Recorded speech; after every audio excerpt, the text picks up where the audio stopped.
श्री परमहंस देवाय नमः।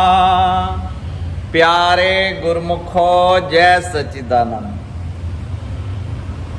एक रोज इरशाद हुआ कि एक राजा बड़ा ही हक परस्त और फकीर दोस्त यानी सत्य प्रिय और सत्संगी था।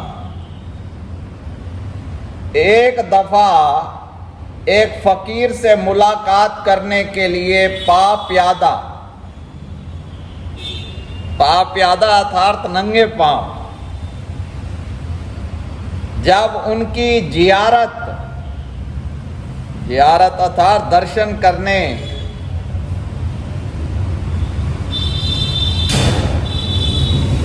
बड़ा ही श्रद्धावान नंगे पांव जैसे फरमाते हैं, संत मिलन को चालिए तज माया अभिमान, जेते जेते पग धरे सो यज्ञ समान।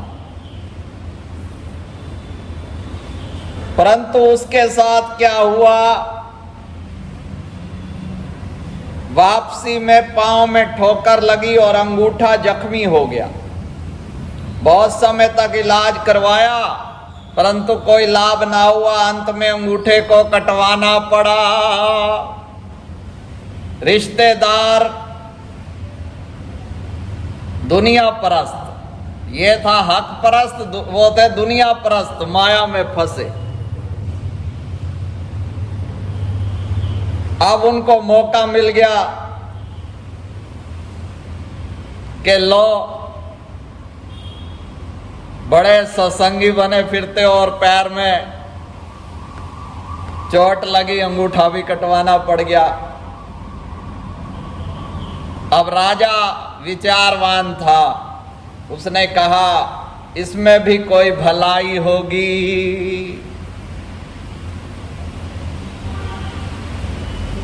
कुछ दिनों बाद राजा शिकार के लिए वन में गया। अपने लश्कर हम राहियों से अलग होकर एक जगह जंगल में भटकता फिरता था कि चंद दैत्यकार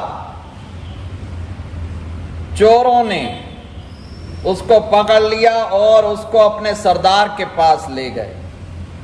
वह एक यज्ञ कर रहा था और उसके समापन पर एक आदमी की बलि की आवश्यकता थी, इसलिए राजा को इस काम के लिए पकड़कर यज्ञशाला में ले गए और उसको हवन कुंड में डालने ही लगे थे कि तब एक शख्स ने कहा, एक व्यक्ति ने कहा,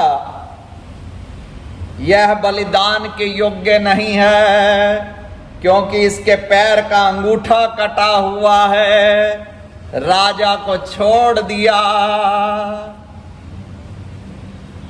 तो भगवान जी बड़ी सुंदर सुंदर ये और जगह पड़ी है कथा, पर इसमें सत्संगत का साथ में जैसा आम लोगों के दिल में अक्सर विचार आ जाता है कि ये देखो सत्संग में जाने पे भी ये हानि हो गई, वो हानि हो गई, उसमें भी कोई कल्याण छपा होता है।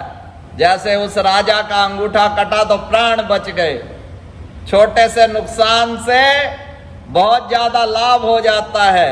इसलिए हमें चाहिए अपनी श्रद्धा विश्वास बनाए रखें और जपते रहें श्री परमहंस शरणं गच्छामि।